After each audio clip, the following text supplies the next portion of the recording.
phones. Like everybody else, I'd like to thank the Optimists and IBC. And I guess I've been a head coach for, 99? No, 98. 12 years. And I always get a chance to say thank you to David, because he was the one that hired me at Nixon as a defensive coordinator. Because when you're from Zapata, you don't get that much exposure anywhere. And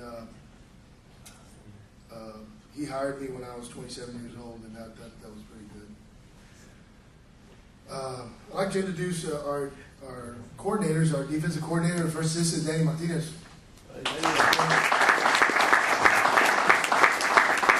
Offensive coordinator, Leo Mireles.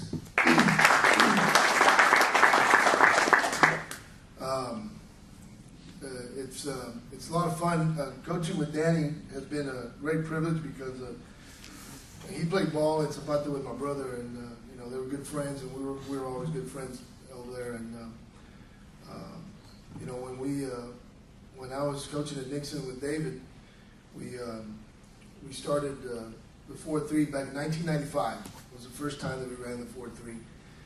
Took it. We went to a clinic up in Dallas. I always say the story. It probably sounds like a broken record, but we sat for an hour and 10 minutes and listened to Tommy Tuberville run the 4-3, or talk about the 4-3 and the way he ran it.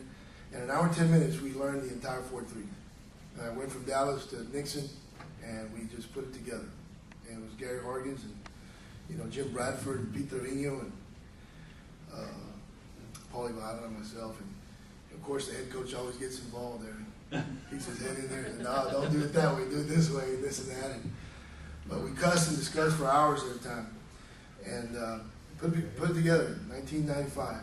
And I guess it's been a trademark of mine, and I've taken a lot of pride in it. And that year, Danny had gone to the same clinic, and he put this 4-3 in Alexander that year. And the following year, they ripped us apart in '96 when they had that great team at Alexander. And we would always talk about the 4-3 whenever we had a chance, and getting the chance to coach with them was just a great honor. Coach talked about opportunity, and Leo Mireles, people don't know, but Leo went up to Texas Tech and was trying to play under Spike Dyson. And I always say this to embarrass him, but he roomed with Zach Thomas, by the way. And I think he was taking reps behind Bam Morris. And he prides himself in talking about Texas Tech and stuff. And the opportunity just didn't come for him. And right now we got a youngster up in Incarnate Word, Carlos Aurel, who's trying to get in there and get some repetitions and trying to make the starting lineup. And they're going back and forth and put him on a scout team or put him on front row, and it just kind of tears me up, because Carlos Aurel doesn't come very often around here, and when I hear this stuff, him not get a chance, it just kind of tears me up, and it all comes back to opportunity. I was very fortunate this summer that I was asked to be a part of a committee to select the All-Star team for the South Texas team.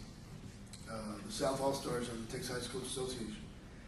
And, the way, the procedure to select an All-Star is, it's kind of difficult, because there's a certain quota that you have to meet from 1A, 2A, 3A, 4, and 5A. And, we got some real good athletes.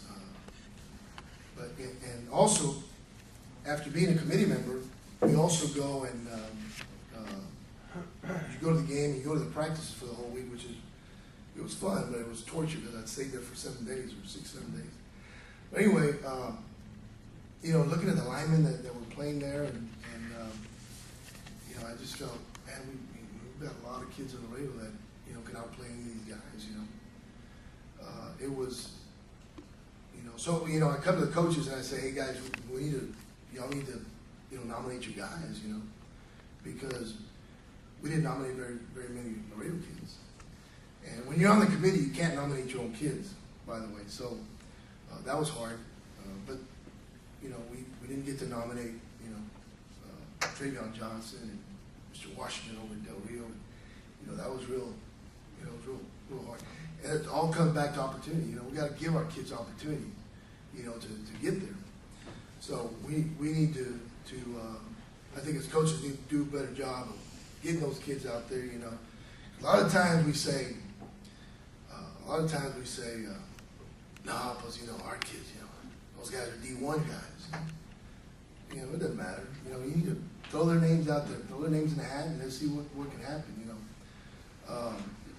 I see Mando Luera sitting here, and Mando played on our team a couple years back. And I don't know what Mando's doing with you guys here, but, you know, kind of young guy, you know, 2 years out of high school, or 2 years. And Mando was a backup defensive end for us. And you talk about determination and just he's a fierce competitor. You know, couldn't beat the guy in front. And then opportunity came. And this guy, you know, Mando really performed well for us that year. In fact, he was you know, selected all district and everything, and you know, then he gets in on the all academic, all state team, and you know, and I see Mando, and it just gives me great honor and pleasure, you know, to talk about him, because I thought it was, you know, those are the kind of things as head coaches, you know, that you know, you aspire to see in the future and stuff, and just kind of like what Don was talking about right now. So the opportunity was just great to be out there, and you know, with a bunch of coaches. And the other thing is, Coach talked about, you know, trying to learn different things, and you know, stealing all this stuff from everybody and trying to, you know, put your package together. And I'm a real hard butt when it comes to coaches and their apparel, and you know, they always got to shave and all that kind of stuff. And you know, we come work on Saturdays, and you know, I don't want them working, you know, wearing sandals when we're working on Saturdays, because the kids are going to come in. Sundays you can wear sandals, not Saturday. Not for the kids. You're not going to wear sandals.